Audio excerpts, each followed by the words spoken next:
These stretches before your workout are hurting your performance. Let's fix it.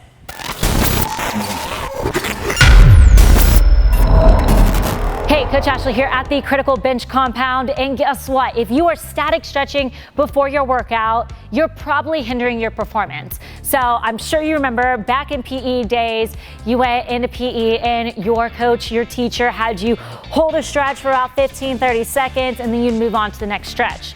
Well, guess what? Here in 2022, we know that static stretching shuts down the nervous system, and we want to fire it up. We want to fire those muscles up and get them ready for performance, primed to perform. So what do? We do dynamic stretches.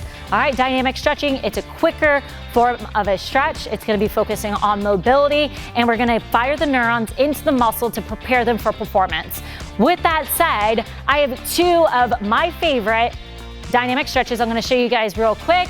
And guess what? You need more than 2 stretches before your workout. You gotta prime your body for performance. I know I say it over and over again, but that quite literally is what dynamic stretching is. I actually pinned a comment below. Go to drop down the comments, grab that pinned comment. I'm giving you a full 15 minutes, and you can pick and choose which of those dynamic movements that you wanna do pre-workout, or maybe it's at the end of your workout and you wanna do the full 15-minute full dynamic stretch routine. Go ahead, click that pinned comment below, get yours real fast. I'm gonna go ahead and show you 2 of my favorites. My first favorite dynamic movement is gonna be the runner's lunge, and at the Critical Bench, we like to call it the world's greatest stretch, right? All right, so in a runner's lunge, we're gonna come down to the ground.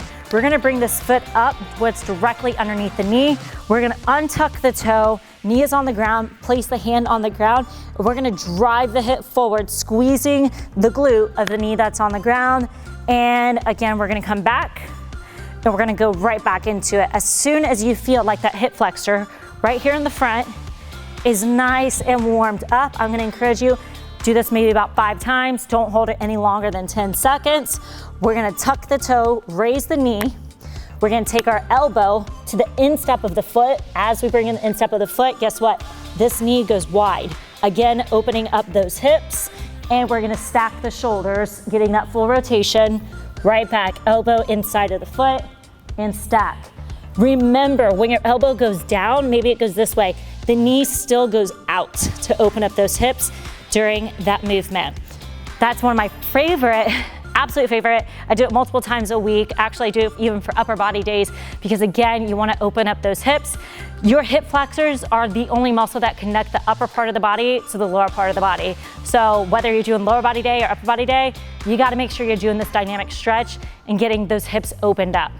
Next one I'm gonna show you is gonna be a walkout into a cobra. So starting in that standing position, we're gonna tuck our belly button in, because we wanna release our core. Tuck our belly button in, place the hands on the ground.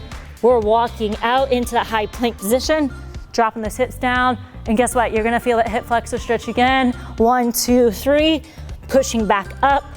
But when I do a walkout, I like to sink into my heels, again, opening up those hamstrings that are connected up to those hips, walking back out nice and slow. Opening up the hip flexor, tuck the belly button to the spine, and again, sinking into those heels, not ever actually standing up in that walkout. You can stand up, it's a personal choice. Again, this movement I do at least 5 times a week. Both of those are a key component to my dynamic warm-up, but those aren't the only stretches I'm doing in my dynamic warm-up to warm up my hip flexors. Whether it's upper body or lower body, you should be warming up those hip flexors. They are a key component that connect the upper half to the lower half. All right, click the pinned comment below, get my full 15-minute dynamic warm-up for yourself. Take it with you, put it in the gym bag, and drop a comment below. Coach Ashley, I'll see you next time.